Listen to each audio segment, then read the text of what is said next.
Hello and welcome to Talk About, the show where I couldn't think of a more interesting title for me just talking about topics around gaming. For today's episode, we look at some of the big issues with free-to-play gaming, which is split into 5 points. My personal experience and the focus for this episode is going to be based on a few games I sunk a lot of time into before deciding, nope, to free-to-play. Those games I'm thinking of are mainly Simpsons Tapped Out, Marvel Puzzle Quest, and Temple Run, though I could include others I haven't specifically mentioned by name here. So, without further ado, let's rock. Talk About free to play. It kinda sucks. Number 1. The waiting game. The first point is looking at the time limits these games implement. Playing these games, you will often encounter a timer popping up, where you are either waiting for something to happen, or for a chance to play again. Obviously, the main idea from this is if you are enjoying it, you'll want to play it more and be willing to pay a little bit of money to do it, generating the company money. But this has a secondary effect. When your playtime is limited, you want to maximise it and not let any go to waste. So when the pop-up comes up saying that the timer is up, you will try to go on it as soon as you can, so that time isn't wasted. This enforces playing the game at regular intervals, developing it as a routine.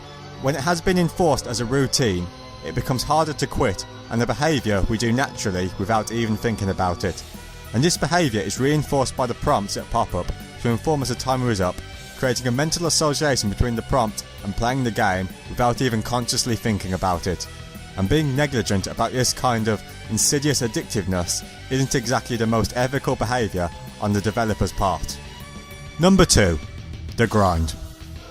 Levelling up has been a long-standing component for RPGs, but over time it has spread out into more genres and games, and of course is an incredibly common feature in free-to-play.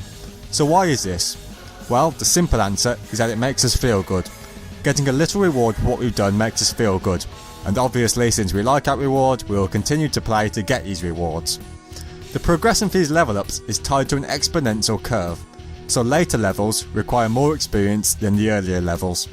The problem with free-to-play is that they often skew the curve. Early on, the levels and rewards are frequent, but you'll find that the amount of experience needed steeply grows. This is done to try and hook the player early on with these rewards, so that they'll then put even more time or money into the game to try and reach the increasingly distant next level. Number 3. The illusion of progress. However, a problem with the progression in these games is that the progress can often be empty feeling. This is because no matter how much time or effort you put into it, there is always something just out of reach. This can occur in a couple of different ways. It could be that the content is literally locked behind a paywall, with a separate secondary currency which cannot be gained at a reasonable rate, so the player who wants all the content has to pay out for it, while still using the primary currency to give the player the feeling of making progress. The other way is with the luck of the draw, where you can't just pick the thing you want to get. Instead, it's up to random chance. Sometimes, if you want to get the most out of it, you have to get that specific thing multiple times. This means that for the rarest things, the probability of the player getting this essentially goes to zero.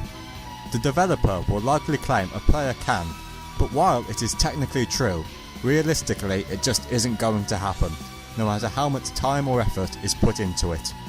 Though of course, with this system, if you want to have a higher chance of getting rare things, you can always pay out for it. Number 4. Stacking the deck. A lot of these games have a throwback retro arcade style, where it's a shorter and simpler game with a focus on replaying, trying to improve your skills at it and aiming for a high score. And this high score gets even more competitive with online leaderboards. Except, the problem is that the score is not tied exclusively to the player's skill. No, unlocks, power-ups and revives play a key part in this score. In the worst instance of this, your unlocks actually act as a multiplier. This opens up the key problem of pay to win, where between two equally skilled players, the one that pours the most money into these perks gets the high score, which completely undermines the competitive element of it as it discards an even playing field in the name of making money. It's essentially an anti-underdog design choice. It's like if in The Karate Kid, the antagonist was given a shotgun. that is a hell of a lot harder to overcome through training. Number 5. Bring a friend. And now we move on to peer pressure. As I'm sure anyone who's ever visited Facebook will know, these games tend to reward pestering friends to play. This has two main reasons for its existence. One, it gives free advertising. But I want to focus on the other reason. You are more likely to be competitive with friends rather than just random names on a leaderboard with scores somewhat incredibly higher than what you get. Whereas a friend provides a more personal element, who, by the laws of probability, are much less likely to be at the very top of the leaderboard. And this links back to stacking the deck.